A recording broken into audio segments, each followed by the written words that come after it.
The Rights to Ricky Sanchez podcast is presented by DraftKings Sportsbook. Download their top-rated sportsbook app and use promo code RTRS, and brought to you by Adam Kasabi, the official realtor of The Process.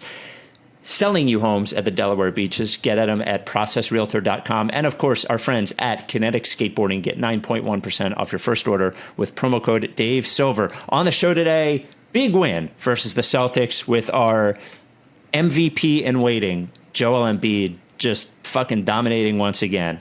Nice win, even when the other team makes all their shots. It's amazing when that happens. As well, we've got a mailbag full of Dakota Mathias theories, Ben Simmons and Draymond Green comparisons, and a very important question: who do we think is the smelliest player in the NBA? Before we get going, you can see why I wanted to get to the mailbag, Mike. Before we get going, a new Carl Landry Record Club podcast out this week. Mutlu and I talked to Daniel Hart, who is the voice behind the band Dark Rooms, but also has done tons of movie scores, including for the movie A Ghost Story, Old Man and the Gun, and the podcast S-Town. If you ever listen to S-Town, Daniel Hart did all the music. Super brilliant guy. So search your favorite podcast app for Carl Landry Record Club. And remember, if you're watching this on YouTube, you should be subscribed. Smash that subscribe button. Don't just watch it. Smash it. Let's get to 4,000 YouTube subscriptions and make our video producer, CJ, very proud of us. Subscribe. Without any further ado, Amos and the Chef.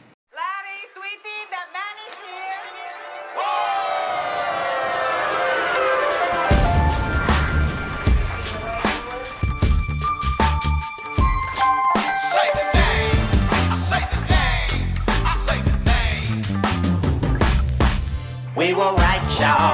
We were right. Even when it went wrong, we were right. We was right, y'all.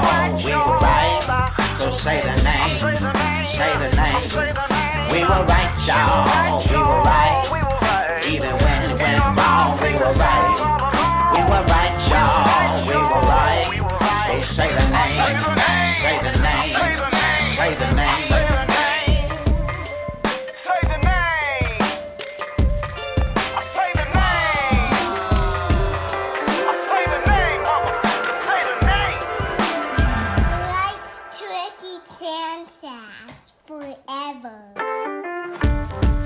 Welcome to the Rights to Ricky Sanchez podcast. I'm Spike Eskin, along with a guy who only runs like Danny Green when he's eating something very spicy. That is Mike Levin.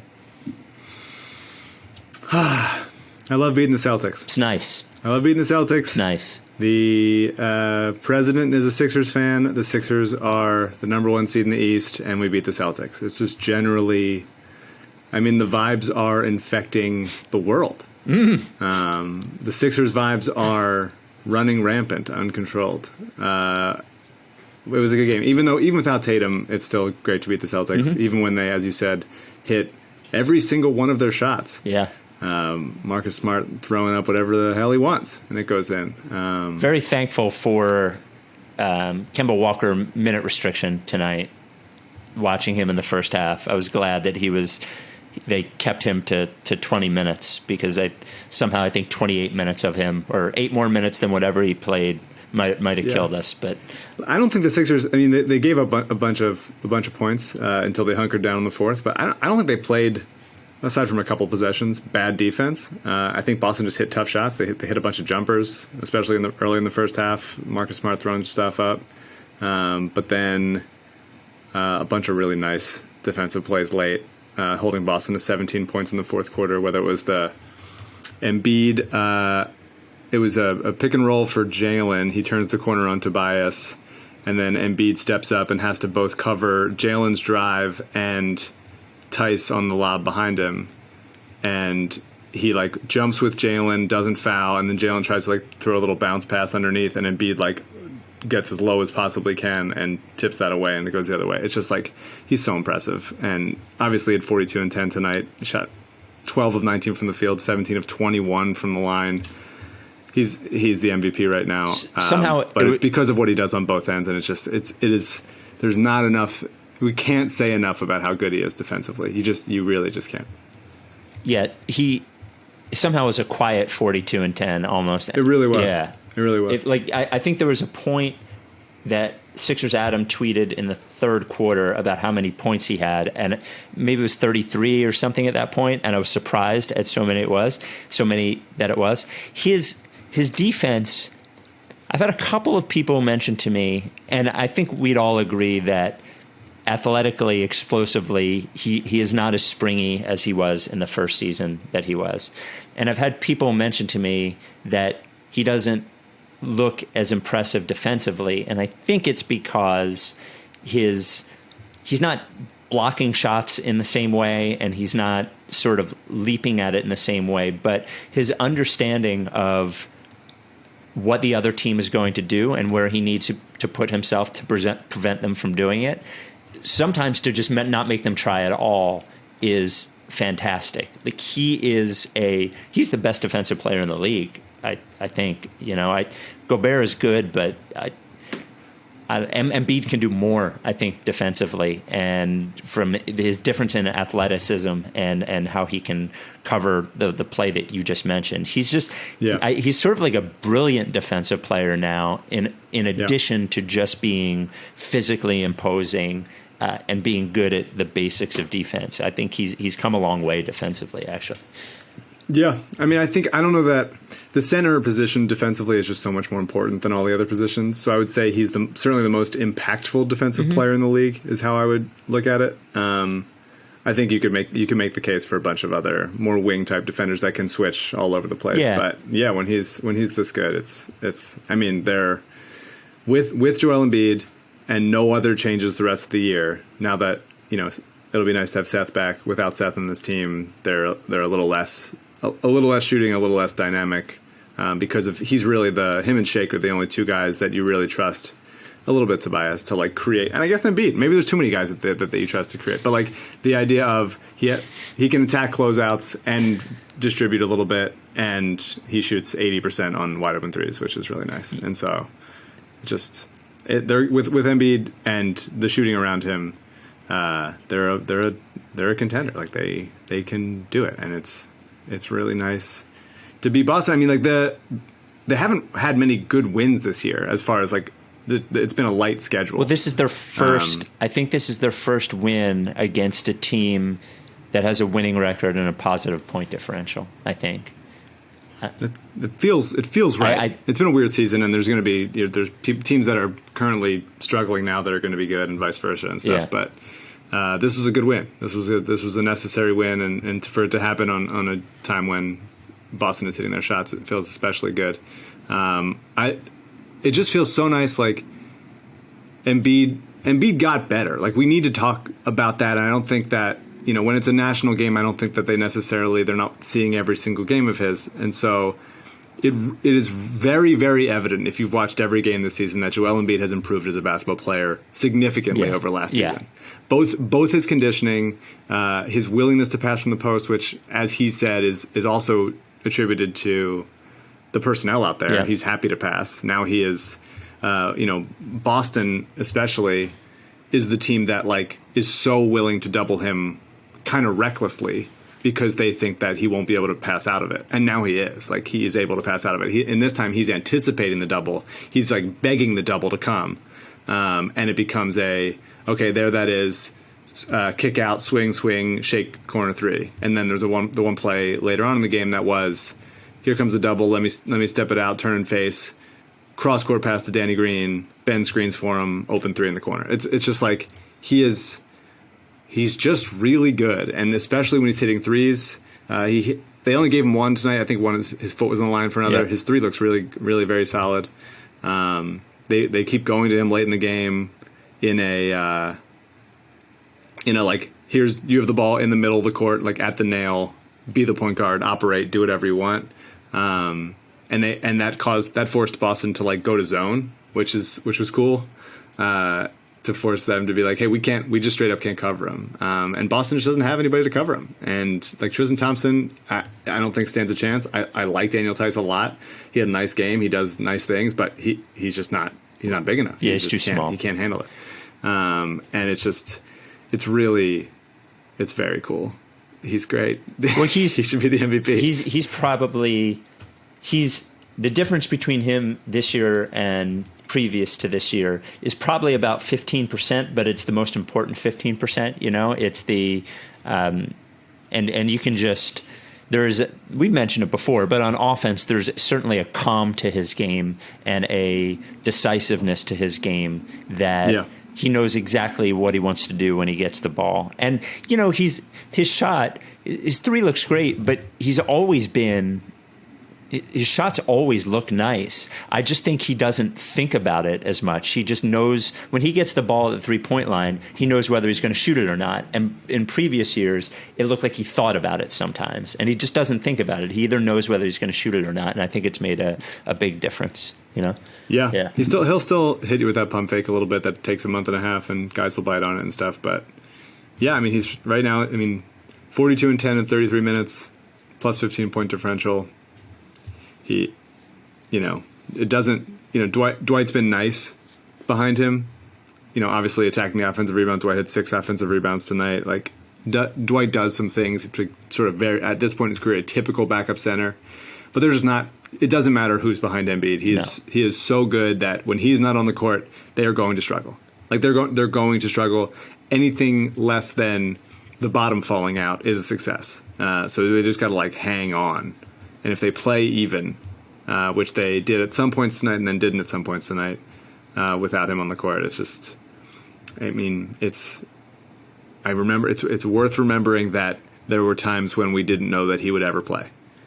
And he missed the first 2 seasons of his career, and then he came out and he was great, and he got hurt again, and then he was good, and then there was, last year was tough. There's been struggles with this guy, and he's obviously gone through a ton of stuff personally and a million things, and it's just really nice to see him seemingly very happy, playing, taking care of his body, playing really well, and leading the Sixers to the best record in the East. And it's just it's great. What a really nice thing. Let's appreciate the nice thing. And I think it does. I think not having a crowd is helping him. I think it keeps him sort of focused on what he's doing. I know he thrived off of it before, but I think he depended on it too much. And I think this not playing with fans is actually good for him this year. I really do. I think it's helpful for him. I do think there's times, obviously, where they, when it's not Embiid or Shake Milton, it can be painful to watch them try to score sometimes, Sure. When Joel doesn't have it going, and that's going to be, they're going to need to lean on defense and lean on, they were lucky that not lucky, but Boston fouled so much, Simmons ended up at the line 10 times, and I don't even know how many of those were actually fouls on him shooting the ball. Same with Embiid. So that will be important. The free throw line, I think, will be important in the playoffs because they'll go through those spells. I think both those guys put pressure on the rim. I think there were a couple times Simmons attacked. He was 7 of 10 from the line. That's nice to see. He's currently shooting the best free throw percentage of his career, which has gone up each season. Definitely doesn't look fully right, fully healthy, whatever it is. But I thought this was, as far as if you're looking for a Ben is the jack of all trades type of guy, this was a good Ben game. Attacked, got to the line, passed well.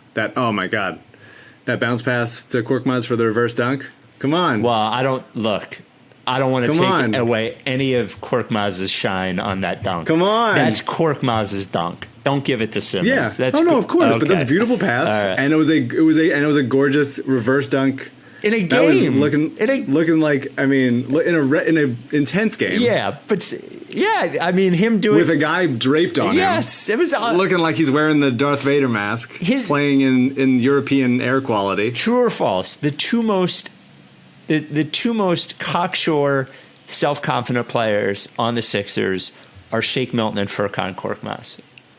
That's probably right. I don't think it's close. Yeah, I think that's right. There was also, I don't know if you noticed this, and I have no idea what he could have said, but towards the end of the game after a timeout, Korkmaz was not on the court. It was with a minute or two left in the game. Mm-hmm. Korkmaz runs up to Embiid as Embiid's coming back onto the court and whispers something in his ear. And Embiid was like, yeah, I got it. I was like, I love Korkmaz just hey, I'm noticing something, and I'm going to go tell him. It's good for you, being an integral part of this team. He's, at this point, one of the longest tenured Sixers. Yeah. Which is odd to say. But I do, and it was good to see him back. He obviously didn't play that well. He's working back. He had a nice. He had a nice run, a nice little run in there. He played fine. Yeah. He was totally fine. But it definitely, you could tell there was some rust, and he looks kind of slow. But it's good to see him back, and he's adds a fun, funky dynamic to this team. Yeah, he's whispering to Embiid because he's got those Euro basketball smarts. All those dudes know the game better than other. And he's one of 2 Sixers to have ever requested a trade in their career, and it's Dwight Howard and Furkan Korkmaz. So pretty good. Yeah. I mean, other Ben stuff. I mean, I think that there was the Ramona Shelburne, a couple of news pieces. The Ramona Shelburne report on Pablo Torre's podcast, ESPN Daily, that Embiid was like happy that Simmons didn't get traded. Obviously, who knows, spin, whatever. But Ramona noting Ben and Joel having chemistry, and I think that shows up on the court. I think that they have a better feel for each other than they had in previous years. They keep running that snug little pick and roll on the low block. Ben had that little inlet to Joel with the smaller guy on him when they got the switch. Like, there's a bunch of nice things. There is and then there's Doc talking about getting Ben the ball in post-ups more, which I don't know that I agree with. I don't think it's a great bet. Wait, hold on. I don't want to let him off the hook. Not only did he say he wanted Ben in post-ups, he said he wanted Ben in post-ups while Joel was also in the post. Yeah, that's an odd choice.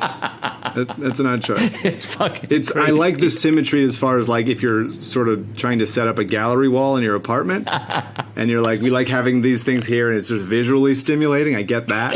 I don't know that it's great for basketball. No. So I will see how that goes, something to monitor. But I did think, I don't know what's going on with Simmons. He's had multiple offensive fouls in like many games in a row, it feels like. He doesn't look right, man. He doesn't look right. I think Doc is like telling him to be aggressive, and he's taking that to heart, and I think he is going to the rim and stuff. It's a lot of times still going to the rim, not with the intention of scoring. So another kind of just weird offensive game from him, but I mean, a bunch of huge plays defensively. I still think that, we don't have to do it every podcast, but I do think, like, he's just like helpful when Embiid's there and guys and shooters are around, and Simmons gets to be like jack of all trades, just like passing the ball and running out in transition and finding guys and D'ing up and just pushing the pace and stuff. I think as a like full holistic team, things feel right, and sometimes it looks weird, but I think what the Simmons thing comes down to is if you plop down on Earth and saw it, and somebody told you what he did and what he could do, you would be like, oh, that's a good guy to have on the team.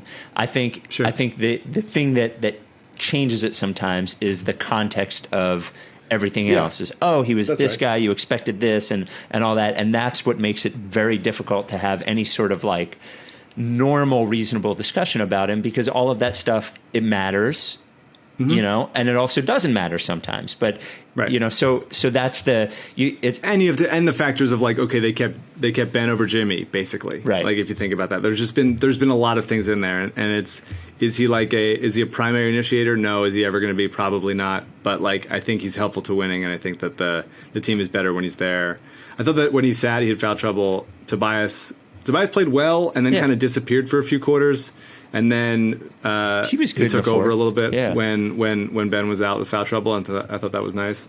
It was generally it was like in a game where sometimes the Embiid games when Embiid scores like 40 plus or whatever, it looks like, please give him the ball, no one else can do anything, and this didn't feel like one of those games to me. Like, I thought enough guys played well and moved the ball and, like, shot confidently and didn't look like helpless, even though they only shot 9 of 27 from 3. I thought it was generally like a good team win. Shake is, I'll just keep, the best player in the league. All of his shots are layups, unless they're threes. No, I mean, like, they the all three is go a in. layup. Like, it's just, it's automatic. Yeah. Like, he's not missing. It's beautiful. One of my favorite plays of the game was the Matisse poking it out from Peyton Pritchard. A little Pac-12 rivalry there, Pacific Northwest, and then kicks it out to Shake in transition, and Shake does a little Euro step into a finger roll. Just like, it's fun. It's fun when the young guys are playing well, and when they're running. It's just, they're good. They're a contending basketball team, and with moves to spare. So I feel very optimistic on today of all days. I mentioned during the game, Shake Milton seems like I might be with you in him not starting, even though I really think he's been the second best player on the team so far this year. Only because watching, and obviously he and Maxey are at different stages of development. They have different skill sets. But watching Maxey in the starting lineup really struggle to find his place because he can't, it's not his job to just go. And when Milton comes in that second unit, it's kind of his job just to go. And it almost gets him warmed up for the fourth quarter of the game. And I definitely saw that today. I was like, where's Maxey almost, even though he started the game. So I think Milton is like that. And I do enjoy the fact that Milton does seem to believe that the best matchup on the floor at all times is Milton and whoever is guarding Milton. Like he wants the ball, and like when he passes it away, he's asking for it back. He's very six-man-y right now in a really good way. So he really, when he comes in, I'm getting 4 straight shot attempts. Yeah. Like I am doing it. I'm looking at, okay, so 2018 draft, Shake goes 54. In a redraft, where does Shake go? Well, I would have to look at Probably 2018 draft. I'm looking at it right now. So let's say behind Luka and Trey and Jaren, and probably Shai Gilgeous-Alexander. Yeah. And probably Mikal Bridges. Well, but I think that could change. Probably Colin Sexton at this point. Yeah, probably Colin Sexton. Remember, he was picked 54th. We can be fair about this. He probably gets probably taken. Ayton. So let's say Ayton, Doncic, Jaren, Trey, Sexton, Bridges, Shai. Porter Jr. I would not. I know. I would not, and it's not even close. To me, it's not even close. Spike, to me, it's not even close. On this podcast, on other podcasts, they can say Michael Porter Jr. Sure. On this podcast, it's not even close. Okay. Shake Milton. I mean, you could argue Kevin Huerter. Yeah, Kevin Huerter. I like Josh Okogie, but probably not yet. You'd pick Shake over Shamet. Let's see. Jalen Brunson I like, but you pick Shake over him. Devontae Graham played nice last year, but not as playing as well this year, so that could be a toss-up. You pick him over DiVincenzo, but DiVincenzo looks Robinson, good every time I see him now. It's a good draft. Yeah. I love this draft class. This was a fun D'Anthony Melton I love, but like Shake's a lottery pick in this draft class for sure. In probably around like 10, 11. Did you mention Devontae Graham? And, you mentioned Devontae Graham. Yeah, and room to grow. Yeah, and room to grow. I think we'll see where guys end up, but it's he's the best player in the league. Can we? Do you have anything? Can we move to mailbag, or do you want to? No, I just like being the Celtics. We're 10-5. In a weird ass season, things will change, but positivity. I'm vibes. I'm only vibes now. I like doing the show with you after wins. Truly, especially Boston. Yeah, man. I mean, boy, does it swing from one side to the other with you, buddy. But I'll take after a win, after a Boston win, Mike, over after a Boston loss, Mike, any day of the week. Any day. Yeah. Any day. Mike, there's a few good things about owning a home or owning a vacation home. First of all, it's an investment. I mean, I've rented. You're renting right now, right? When you rent, the money just goes to somebody else. But when you are paying a mortgage, you're really just putting the money into the home and you own that. So it's already your money. And then if you own it for a while, it goes up in value. That's one good thing about real estate. And that's one of the reasons Adam Kasabi, who is the official realtor of the process, can help you. Another reason, and he specializes in Delaware Beach real estate, is you have your vacation home. So that's another rent that you won't be paying. Right? You normally have to rent. If you go down the shore for a week, you pay $2,500 to rent it for the week. You won't, because you have your house down the shore at the Delaware beaches. And then the final good thing is that when you're not at that Delaware beach house, you're renting it to somebody else, so they're paying your mortgage for you. I mean, come on. He's the official realtor of the process. Adam Kasabi has been with us for over a year now, and he has helped people buy homes in the Delaware Beaches. He's helped people buy homes in PA and New Jersey. He can't sell them to you in PA or New Jersey, but he can lead you in the right direction, to the right realtor, to the right place. And for refinancing, like he helped me with, he can help you. Interest rates are all-time lows. So, there are people right now who have mortgage rates are 4%, 5%. Even if mine was at 3.65, I think, and I refinanced and lowered it. Kasabi is your guy. I'm telling you, now more than ever, a house down the Delaware Beaches away from everybody else. 302-864-8643.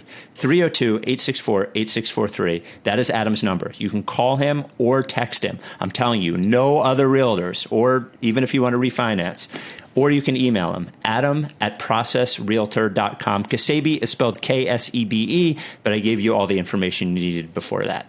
Adam Kasabi, the official realtor of The Process. Before we get to the mailbag, our Apple Podcast 5-star review of the week is brought to you by Kinetic Skateboarding. That's right. They have these awesome sweatpants that I have a pair of the camo ones with their 87 Kinetic logo thing. And they put out a women's version of the sweatpants. I was like, oh, that's cool. Went on sale this weekend. For some reason, when Kinetic does the women on sale, it's on sale at noon. But when it's the men on sale, it's midnight, just to fucking screw me. I'm convinced of it. But Kinetic, I'm telling you, skateboards, snowboards, if that's your thing, that's your place. But all the other stuff, all the clothes, all the shoes, the winter gear, the beanies, all that stuff, kineticskateboarding.com. Use promo code Dave Silver for 9.1% off your first order. Okay. Those women's sweatpants are cool. They are.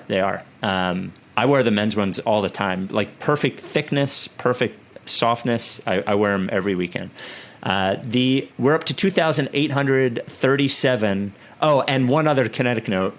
We have 100 official Rockets podcast T-shirts that we never got to do anything with because as soon as I ordered them, the Rockets lost in the playoffs. I'm going to give them to Kinetic. We're going to sell them for like $7, all for charity. There's like 100 of them, so keep on the lookout for that. They're cool looking shirts. We're at 2,000. I was going to say I bet Darryl would wear one, but at this point, after they petty snubbed him of James Harden, maybe he would. So I sent him one in the bubble. Because I showed him what we did, and I sent him one. But by the time it got there, he was gone. And that's what happened. It was very quick, but he was gone very quickly from the bubble. So we're at 2,837 Apple Podcast 5-star ratings, where we get to 3,000. I read all of the reviews. This review comes from the Jaleel Okafor of podcasts. The subject line is, I'll never listen to the 3,000 review podcast. He says, she says, sometimes I feel like I'm the only one who remembers that Spike had a Power Man 5000 drop for Dwayne Dedman. Now, if you'll remember, early when I used to do the show from the radio station, I could play audio. And there's a Power Man 5000 song called Turn Me On, Mr. Deadman. And I think every time we talked about Dwayne Dedman, I would play a clip of that song. I don't even remember it. This guy does. So the mailbag is writestorickiesanchez@gmail.com. Writestorickiesanchez@gmail.com. Send us a basketball question and a non-basketball question. This one comes from Eli. There's been a lot of talk about Ben this season and how he needs to be more aggressive in terms of scoring, and a lot of annoyance at his not even looking at the rim sometimes. At the same time, I think Spike included, have been begging for him to rethink his identity as a player to be more like Draymond Green than LeBron James. I never really said that, but I think we would all agree that that's something. Doesn't this kind of set him up for failure? If he tries to play like LeBron, he'll inevitably fail. If he plays like Draymond, people will complain that he's too passive and needs to score more. The Sixers have enough perimeter juice this year, at least to get by with him in the Draymond role for the regular season. If Simmons shifted even more towards Draymond's style of play, would you be happy? We'd still be a high-level scorer short, but we'd be able to maximize creation while he's on the floor. Apologies if I'm strawmanning. What do you? I mentioned I shot him back an email. The Draymond comparison is a weird one. I think it's similar in that they're both do everything defense better than offense first players. The big difference with Draymond is that he plays at their peak was playing with one of the 3 best guards of all time and the 2 best shooting guards of all time. And Draymond is also able to play center Draymond was sort of like the emotional dirty work leader of the team. Those are a lot of things that are different about this situation than that situation. Though I do think if Ben was like, fuck it, I'm going to be a dirty work, do everything guy, I think he could be really good at that. I just don't know if that's what he wants. What's your opinion? Yeah, it's hard to compare Draymond, a very unique player, with Simmons, a very unique player. I see how you get there a little bit, but yeah, I mean, I think the Warriors are those Warriors were such an interesting team because it was just like, you know, a couple fulcrums, you know, without Durant. It was like, here are guys that kind of stand there and screen and then rescreen and then run around, and there's just like defenses are just flying at these two shooters that are the two of the best shooters of all time. And even Harrison Barnes on that team like played such a perfect role on that team, you know? Yeah. Yeah. And just like being left wide open and able to hit corner threes. Yeah, I mean, it's a little bit tough there. Ben, I think, does those kinds of things. I think he like Draymond is more like brings attitude to it and stuff, and brings like a grunt work to it. Ben is simultaneously like physical and you know, commanding while also being a little finesse around the rim and stuff. And so it's a mix there. I think Ben he does the things he does, and I think sometimes you'll get the ball in his hands and let him attack downhill and let him do drive and kick stuff, and sometimes he's screening for people, and sometimes he's operating from the post. Those are all kinds of things that Draymond does, especially when he was at his athletic peak.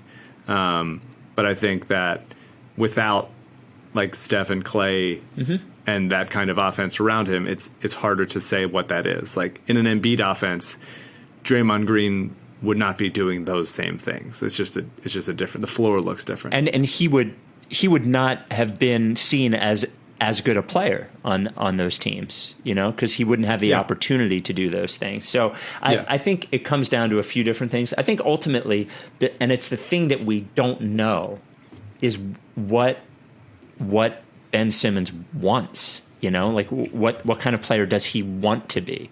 Is he unhappy being that sort of player? Is he unhappy that he's averaging fewer shots than he ever has? I don't think anybody has any idea. So tonight I think Doc sort of changed I don't know if it was because of foul trouble or what, but I think Doc changed it up a little bit tonight so that he let Ben run with the bench more, and I think kept Tobias and Joel together more in that respect to sort of see if he can give Ben a little bit more responsibility so that he would do stuff. He only took 5 shots, but I do think that he was like more aggressive and hunting it. I don't know that. I just don't know what an offense where, hey, Ben got 18, 20 shots up tonight. I don't know what that looks like because he doesn't, you know, maybe in that circumstance he takes 1 3. Yeah. Maybe in that circumstance he drives and does a couple like floaters and has like maybe like 2 or 3 little baby hook shots and those kinds of things. He's just not. The way that he shoots the ball is off. There's no shots for him that are comfortable. There's not like he has this. Maybe he will get that. I doubt. I've conditioned myself to not believe players will suddenly develop new skills until they do. Although it's more likely they just disappear. It's more likely ones they had. It's usually go the other way, I think, which is fun. Embiid's passing from the post, and Tobias being a more willing shooter and quick decision maker has improved. So there's that. But yeah, I don't know what an offense where Ben takes that many shots is. If I looked at maybe if we watched a game of his as a rookie or even a couple in his second season, maybe it'd be like, oh, this looks so much different. But from now, it looks like the defenses have just adjusted to him more. It seems like he's not doing different stuff. He's not like, I mean, he doesn't look as explosive. He doesn't look as, I mean, it's you go back and forth. I think like when he's injured, I think a little bit he is a little bit more tentative. There's been more like drive to the center of the court and then stop type of thing. As a rookie, he did take more of those like little 6 to 10 feet type shots, but he's kind of cut those out. So I don't know. I'd be interested to see if Ben gave if we ever do like a long form Ben Simmons, ESPN the magazine, whatever it is, type featurette about, is it like, what does he want? What is his ideal offense? Like, what is he's obviously supremely talented, but like limited in some ways. Like, what is in Ben Simmons' perfect world where he gets to pick everybody around him and the offense and everything? What does it look like? I don't know. And the final thing I'll say, and it's hard because when you look at a bunch of highlights, but I saw on Twitter like a highlight package of him from his rookie year where he was just sort of like dribbling into fadeaway 15-footers. And those aren't great shots, but it did look like he was more willing to do those things then. And I know the people that are huge fans of him will say like, well, that's an inefficient shot, and he doesn't take inefficient shots. But there is something different there, and I don't know what it is. So, his non-basketball question. Now on to the good stuff. What makes a sandwich a sandwich? Is a hot dog a sandwich? What about a bread bowl, a quesadilla? What is your overall definition of a sandwich? I feel like this is a very 2016-17 question. And I think that it should be banned from the podcast. Wow. Sandwich questions entirely. I think we need to move on. Okay. I'm with you. Moving on. I once did a 15-minute interview on Penn State radio about whether a hot dog was a sandwich or not. And that's where it ended. Yep, it died. Did. The conversation died right there Yep. in Happy Valley. This one comes from Gillies. Hey, guys, I'll be as sure as I possibly can. Me and my friend have had a heated debate around Shake Milton. I think bragging about Shake's deal for the next 3 years is dumb. I get it looks good on paper, but I think Shake will either get that contract renegotiated or get a big contract extension. I understand it's not common to get a contract renegotiated in the NBA, but I think Shake is a unique case.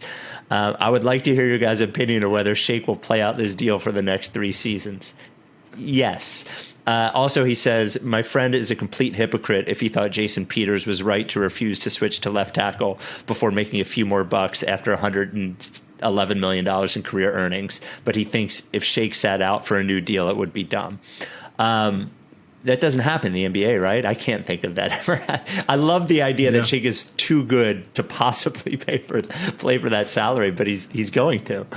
I think that's funny. I also think that I thought he was going to say Shake might like get wind of people saying his deal is too good, and that might sort of encourage him, as if like Shake is listening to us to be like, how much money should I be making?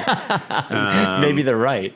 And if he was listening to us already, he would be going to Tobias to ask for $10 million. Right. Yeah, I don't know. I'm sure Sixers Adam has the answer of when a new deal can be negotiated for Shake, but I would try to do it as soon as possible, as soon as you could, so that there doesn't get to be some level of like bitterness and stuff there. I don't know. Well, I think I've never heard of he signed the contract, so he's going to play. He's going to play the contract. It's not like it was a. They didn't. This was not the contract that they drafted. It wasn't like, oh, you got me on a hinky special. Even they drafted him, they signed him to a 2-way, and then immediately gave him a 4-year deal.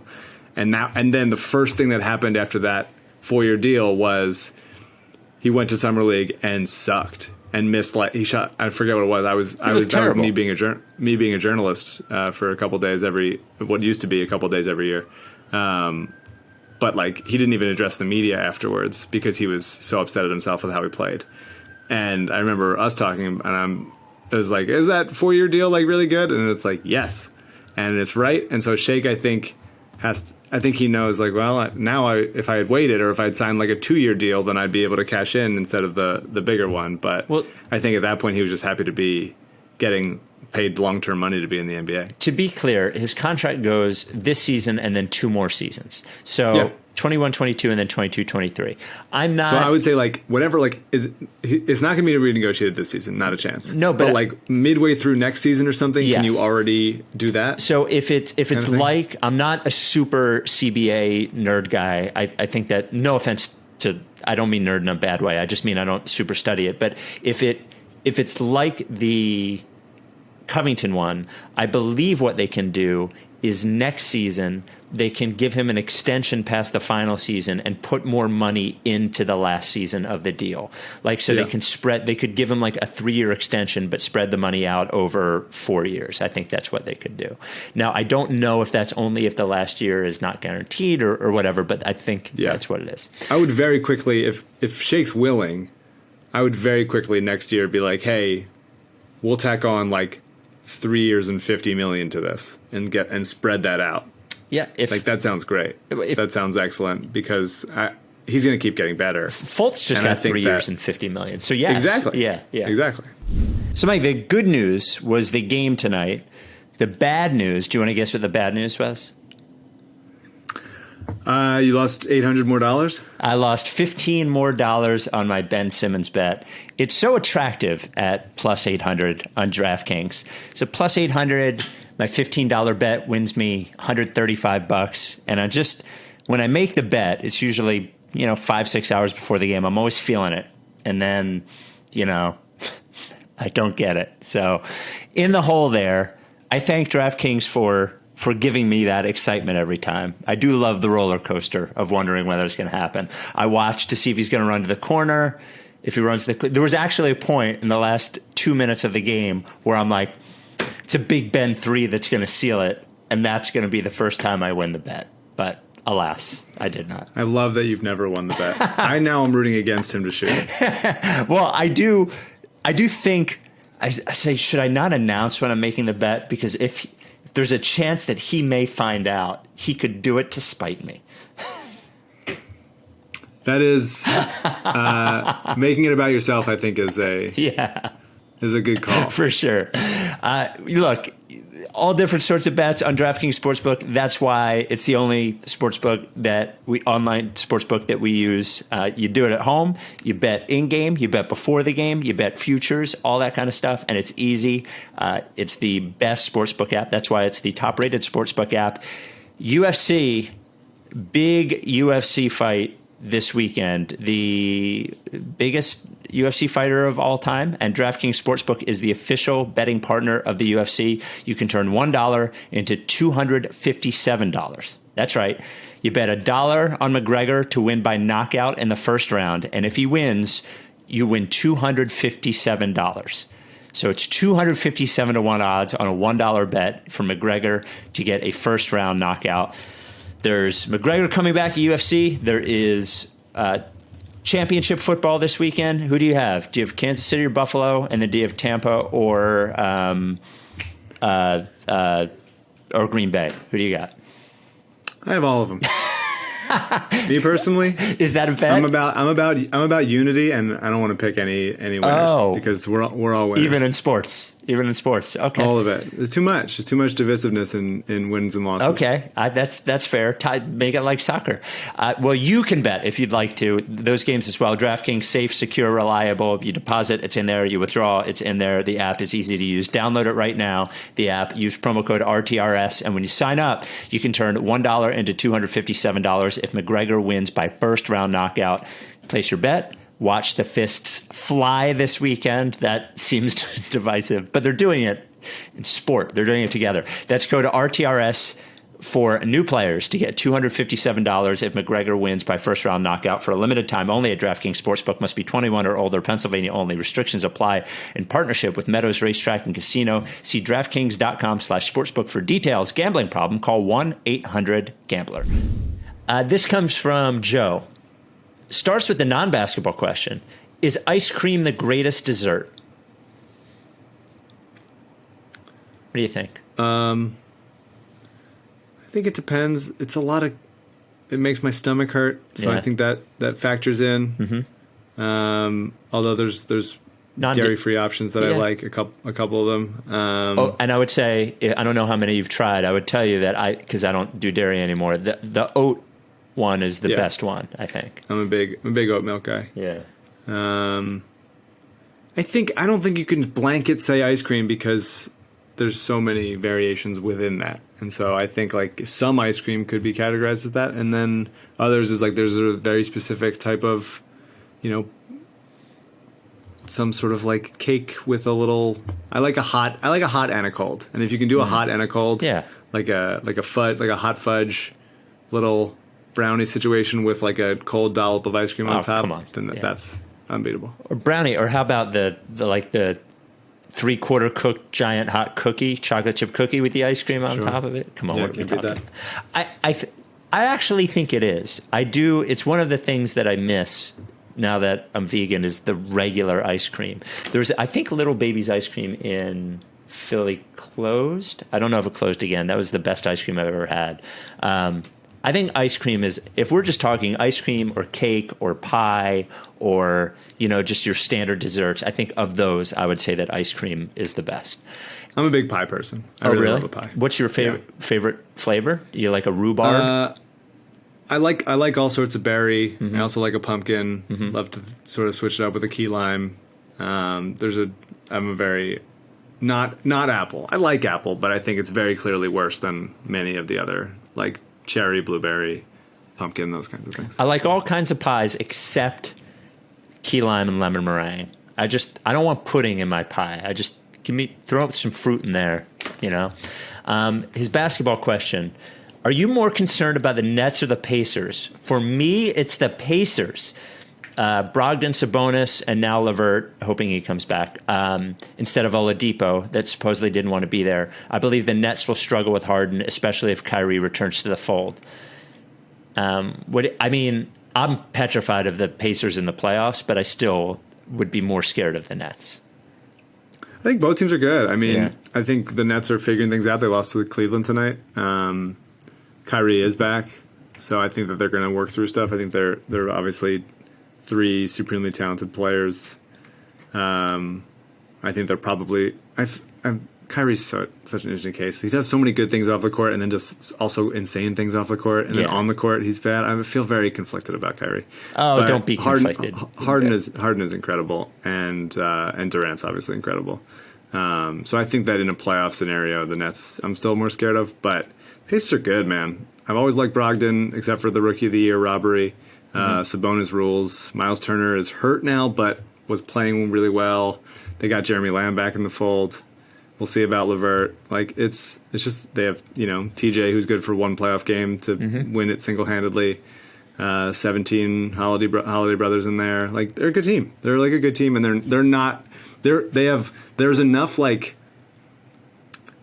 for a while they had a bunch of B players, and now they have enough B plus A minus players that even though they're still not one guy that you're scared of in the Harden or Durant type of way, they're still just really good, and they seem to be well coached. They seem to like playing with each other, and I think Oladipo was kind of a weird cloud over the franchise for a little bit, and so I think the Pacers could absolutely win a round or two for sure. Yeah, and I think LeVert, if he comes back, is a good fit for them. I think they need a guy who will just try to go off occasionally. Yeah, and the difference is the Nets can't cover Embiid.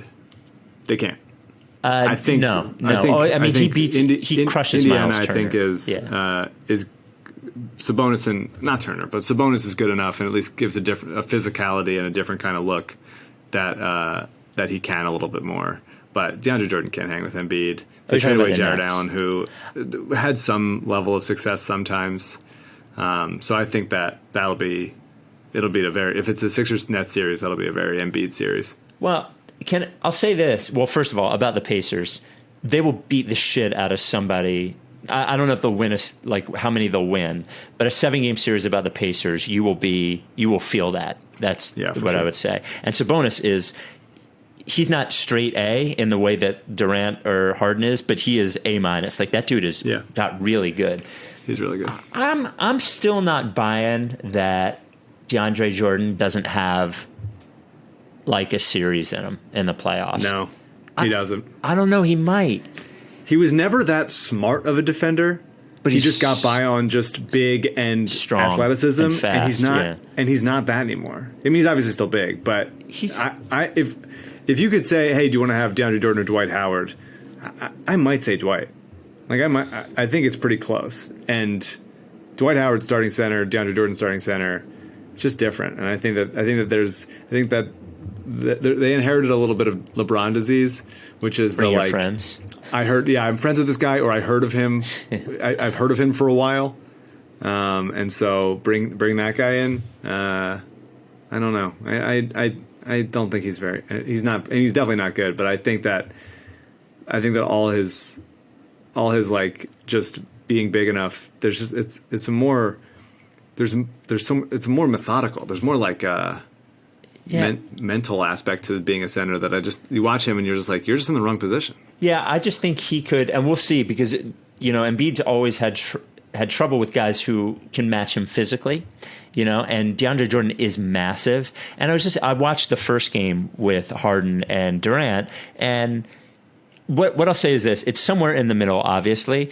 DeAndre Jordan is not decrepit, and he can move, I think. And I wonder if when the playoff comes around, he can't be what he was, but he can be more.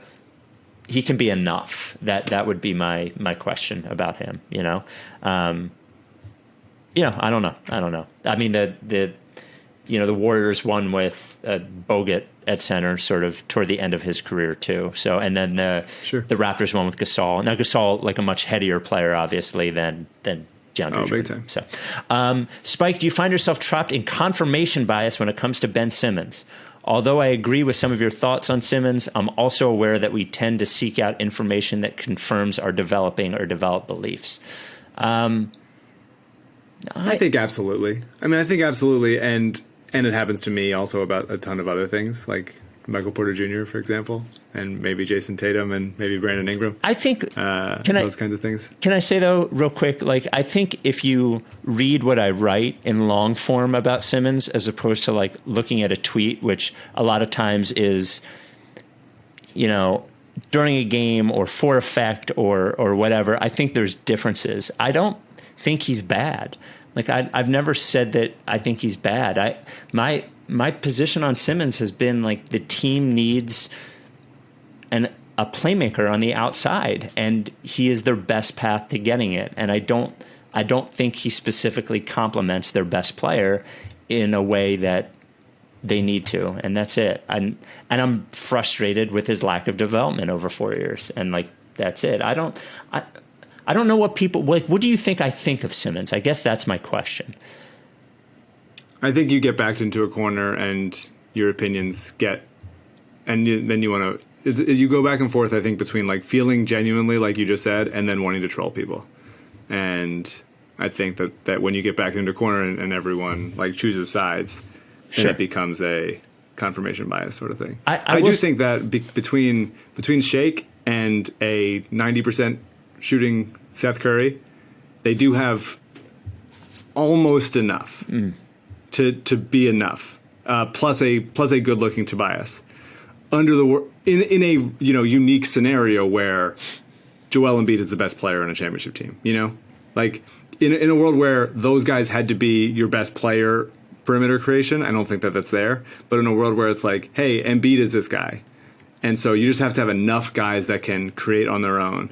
And you can't count on Maxey in the playoffs, but I think between a little bit of Maxey, a ton of Shake, Seth looking really good, and Tobias looking like this with shooting around him, I think it's close. I think it could be close. And who knows? The Sixers got to play a lot more tougher teams and get in a 7-game series with any of these guys when they'll shut down some of Embiid's easiest stuff will get shut down. Some of Shake will get pushed around, or Maxey will become unplayable because they're just begging him to shoot and he's not there yet, or they're cutting off Tobias's left, which he likes to go to, like those kinds of things. Like, but I think I'm closing in on thinking that there's almost enough, and if it's a hot shooting series, then I think it's possible. Yeah, I don't think there's enough. But and the last thing I'll say about Simmons is I do think that the opposite version of me, the version that popped up that was like, you know what, shooting is actually like not really a thing, and he is actually better on offense. It drives me so insane because it's so crazy to think that shooting a basketball is not like an important thing in basketball, that it's frustrating to me. So I don't think I look for confirmation bias any more than anybody else does, though I'm sure I do in this as well. But I do think that my actual thoughts on Ben Simmons are pretty reasonable, and I'll say this. I've never said anything on the podcast about a Sixers player that I do not actually believe. You know, I've said things that obviously I think it's obvious when I'm kidding or not kidding, but none of this is like some sort of bit or act, I would say. And he says, finally, The Grinder was my favorite show, and I was upset when it was dismissed mistakenly. Oh, that's nice. Yeah. Young Rock premiering. How about that? Yeah, when's that? Young Rock coming to NBC's. You're I'm really from from Philadelphia Philly. just for that one thing. Young Rock coming to NBC on February 16th at 8 p.m. Ooh. What night of the week is that? It's a good time slot. February 16th is Tuesday. Okay. Tuesday, February 16th at 8 p.m. Young Rock. There's some Bethlehem in there. There's some University of Miami in there. There's a lot of wrestling, obviously. It's a fun show. It's a very unique show. It's not like any other network comedy that I've ever been a part of or seen, really. Bethlehem, PA, or Bethlehem, like Bethlehem? PA. Oh, Bethlehem, okay. PA. I believe if you're from there, you call it Bethlehem. Like you take away a consonant. But I've never heard of that. yeah, I think so. Well, maybe I'm sure there's somebody who listens that's from there. All right, this is from Matthew. Hi, Spike and Mike. First-time mailbag emailer, longtime listener, and Fly the Process Indiana participant. I think I figured out the recent issues with Ben Simmons. It's his shoes. Those yellow shoes that he's worn the last few games are atrocious. They aren't the cool Korkmaz brighter yellow shoes that objectively make him significantly better, but are basically a rotten banana color. Someone needs to tell him to stop wearing those god-awful shoes and get some fashion help. Here comes my basketball question. Which Sixer, current or process, had the best shoes and could lend a pair to Simmons? It's the least that we could do to stop watching Rotten Banana Ben. I'm not a shoe guy. Tony Roten was a shoe guy. Who, as a Sixer, had the best shoes? Are you a shoe guy to know that? Not a shoe guy. Yeah. I do love the Korkmaz yellows. Mm-hmm. I don't. Yeah. I don't know. I don't care. This is my jersey take again. Yeah. I don't. They all look I think good? I think sometimes, like, some colors are like too loud that it just becomes distracting on the court. Mm-hmm. But I mostly don't care. Yeah, I don't know. I almost when sneakers come out and everyone on the internet's like, "Ooh, I can't wait to get those," or "Ooh, what are those?" I don't know the difference. Like, I don't know why they like certain shoes and they don't like other shoes. Non-basketball question. I have to know your worst roommate story. I recently moved back into college, and my roommates this semester are something special. They've purposely sparked the fire alarm at 2 a.m., left me, quote, presents when I'm away, and if I have anything important to do and have to get somewhere. I don't know what that means. I'm sure you both have some pretty great roommate stories that are much worse than mine. I'm excited to hear them. I know of one bad one for me. Do you have any roommate stories, bad roommate stories? Obviously, living with Andrew Sharp was a nightmare. Terrible, yeah. Front to back. No, I love Sharp. That was a great year. I lived in New York for a summer while I was interning in college, and I lived in NYU dorm housing, and like freshman dorm housing. So it was me and two other guys that they both went to Syracuse. I didn't know them. Mm-hmm. They were the year younger than me, and it was the hottest summer at that time in like New York history. And so it was just, we were just like not, they were naked all the time. Just like, it was very, they were in like a frat. I'm not a frat guy at all. I've never been to a frat party. And so it was like a lot of bro-y stuff mixed, like bro-y finance stuff. Ugh. And then I came to like them in like a anthropological way because they're so different than me. And then like you were in a zoo, like you were living in a zoo. A little bit like I was in a zoo. And the semester after that, I was only with them for like 2 months and stuff. It was so hot I was taking cold showers just because it felt good. And I had friends that came up and they were like, "This is it was like a 10th floor. It was impossible to live. It was unlivable conditions. 1 bathroom, 3 guys, small dorm room." The semester after that in college was the semester I went to the Ithaca Los Angeles program, my first semester senior year, and I wrote this script about. I wrote this script that was like fake. It was not based on. It was just the 2 characters were based on them, and I put these 2 characters in a heightened environment where they may have accidentally killed someone. And I thought I used their first names, not their last names. I used their first names and had them like say some things that they would have said to each other. And I'm sure it was terrible because I was a college kid. I don't know how to write at that point. But I sent it to them. I was like, "Hey, you guys are going to think this is so funny. I used the script that I have for this class. I'm going to use it, whatever." And I use whatever. And they called me so pissed off. And saying that their dads are lawyers and they're both going to sue me, and just like screaming at me. And the thing I remember very, like it's really buried in there, is that they kept saying, "We thought you were our boy," just like over and over again. Like, we thought we were boys. Like, we thought you were our boy, and you go ahead and do this and make us look like idiots. Like we killed someone. And it was so. I was like, "Guys, this didn't happen. It's a script, whatever." And I think they might have texted me the next morning saying like they were so high and they didn't understand. They thought that I was like making whatever it was, and I was just like, I haven't talked to them since. So wow, shout out to those guys. Shout out to Mark and Taylor. So I feel like I have a lot of them. My funniest one is I lived with my friend Nick, who actually, I think Nick listens, or he occasionally listens.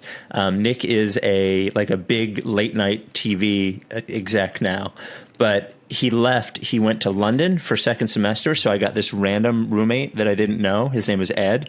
And Ed and I didn't talk for 3 months at one period because of I don't even think we disagreed out loud, but it was a silent argument over whose dishes were in the sink, and neither of us would clean them. Sure. That was funny. That wasn't that bad. My worst roommate was my freshman year. I went to Southern Cal, but then I transferred to Syracuse. I didn't know anybody at Syracuse, and I got one of these dorm rooms that was like a suite. So it was 4 people. It was 3 rooms. It was like a bedroom, and then a central room. And they were from central New York State, which may have been like Alabama or Arkansas. The central New York State, there's a lot of, they think they're from the South. So Daryl, and I forget the other 2 guys' names. And the first day I moved in, they asked me if they could hang a Confederate flag in the common room, and seemed surprised when I said that I was uncomfortable with it. Hang on a second. You think that you'd be uncomfortable with that?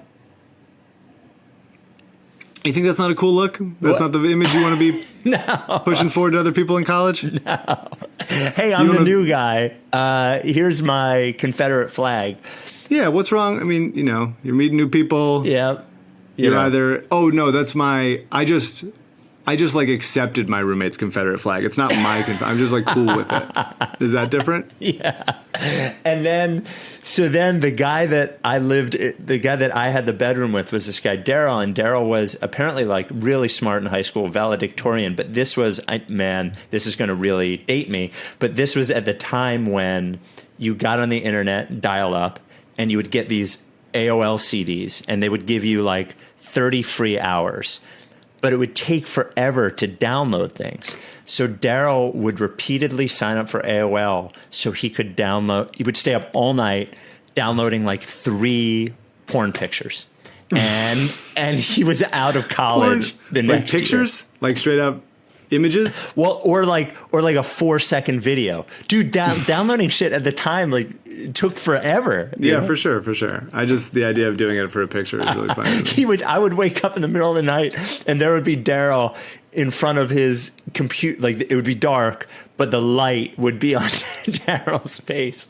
And then I think he was gone from college the next year. He got addicted to those 4 seconds of porn. Yep. 2 more quick ones. First, from Adam. Hey, Spike and Mike. I'm watching the Heat game, and I'm wondering if you think there's a guy in the league that everyone knows stinks. I'm talking about actual body odor. It's just league-wide knowledge that the dude is stinky. Me and my boy Max think it has to be Kelly Olynyk.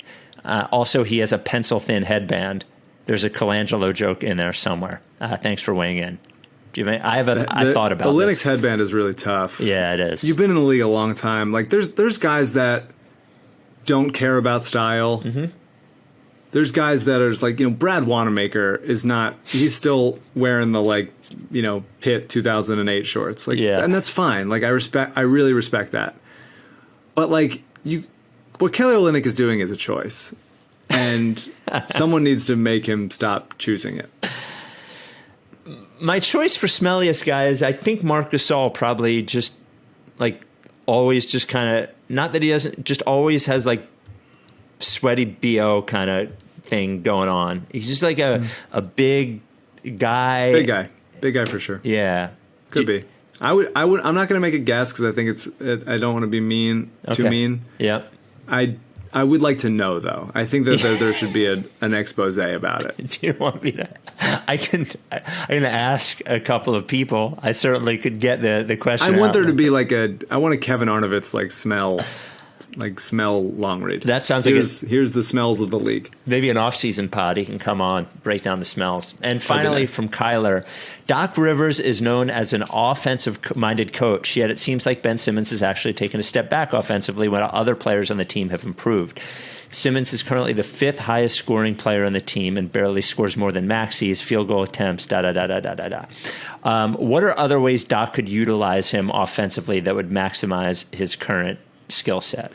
There was I forget where I saw this. There was some quote where Doc said, there's a lot of things we've tried with Ben. We're using him everywhere, but there's some things that we haven't even tried it in the game yet. And so maybe there's other ways to use him. I honestly think it's not anything Doc could do or is doing or whatever it is. I think it's more of a reflection on hey, there's guys on the team now that want the ball in their hands and that can do some things with the ball in their hands, which hadn't been the case as much in previous years. Yeah, and he was the default guy. Ben was the the guy that would get the ball, and now there's better options sometimes. Yeah, and so for me, it's it's going to take Ben in the offseason deciding to,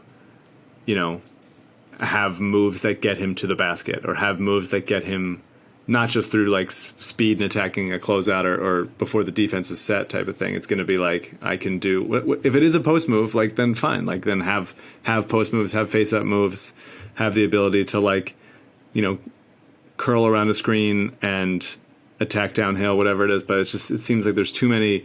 There are not aside from that little hook shot, which he did more as a rookie and only sometimes does now. He took a little hook shot tonight with his right hand and it didn't go in. But he has decently soft touch on it. There's not a move that he has that you can claim as that's consistent. Even Tobias, it's he has those little spots on the court that he can pull up from. He has those if he goes to his left, he has a really nice I'm gonna hit it kiss it off this side of the off the glass at this angle, and he feels really good. But Ben just doesn't have that on the offensive end. And he should get it. And I think that'll take an off season of him really deciding okay, he's a good player. He made all NBA. He's an all league defensive player. He can drive and kick all he wants, but teams have adjusted to him, and it would be nice if he goes okay, if I'm going to take the next step, then I'm going to need to develop these kinds of counters. And right now he doesn't have any. He drives into contact and either stops or gets called for offensive fouls, which he has done the past couple of games. Yeah, I don't think I had never known what Doc Rivers' reputation was as a blank kind of coach. I always thought he was sort of even those Celtics teams, because I was looking at them, the one that won the championship, which had Paul Pierce, Ray Allen, and Kevin Garnett on it, was 11th in offense in the NBA. And I'm sure they had great offenses when he was with the Clippers, but he also had Chris Paul, Blake Griffin, and JJ Redick on the same team, So I do think that there's a little bit of what's going on now, and you can look at Brett and go like, okay, well, maybe the Ben thing wasn't always Brett. Like there's definitely Ben has to take some sort of responsibility for that. I think if Ben allows Doc to move him around and try these things, I think they will find more things that will work for him. So I think he is. He seems willing to do it. And there's a lot of times when I've noticed that Ben is cutting harder, especially down the lane this year than he has in the past. And I just think that the Sixers don't have enough like great passers. Like Embiid's become a good passer from the post, but he doesn't have crazy vision there. Shake is a pretty functional passer. Tyrese has the ability to do some of that and find guys in little sneaky windows. Ben is clearly the best passer on this team by a lot. And I think if there was if Lonzo was on the team, there's a lot of times where there's alley-oops to Ben or rolls to Ben that are open that Tobias or Danny or whatever are just not capable of seeing that before it happens and aren't making that pass, where maybe over the course of the season they will start making it because they'll know it's there more and they'll be able to trust each other and build like that kind of understanding. But I think this team is missing missing that part of it that would give it make it easier on them and get those looks. So we have Boston on Friday night. This is the part of the pod where I don't know what the schedule is. We have Boston on Friday night and then Pistons on Saturday night. Well, at least we got this one from Boston before Friday. Let's take both. Why not? Do you know, I haven't heard anything about Tatum. It seems like timing-wise he should be able to be back by Friday, but who knows? I'm not sure. Because he's been, theoretically he hasn't been running around or doing anything, which is why... Yeah.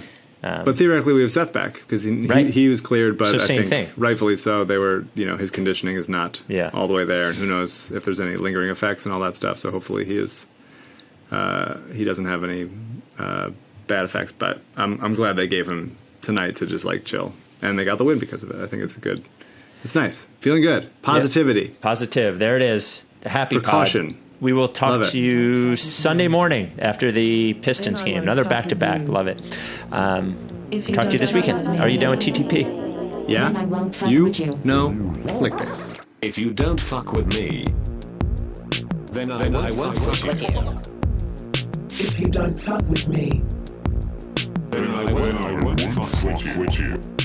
But if you fuck with me, I'm gonna fucking kill you! That's a plan B.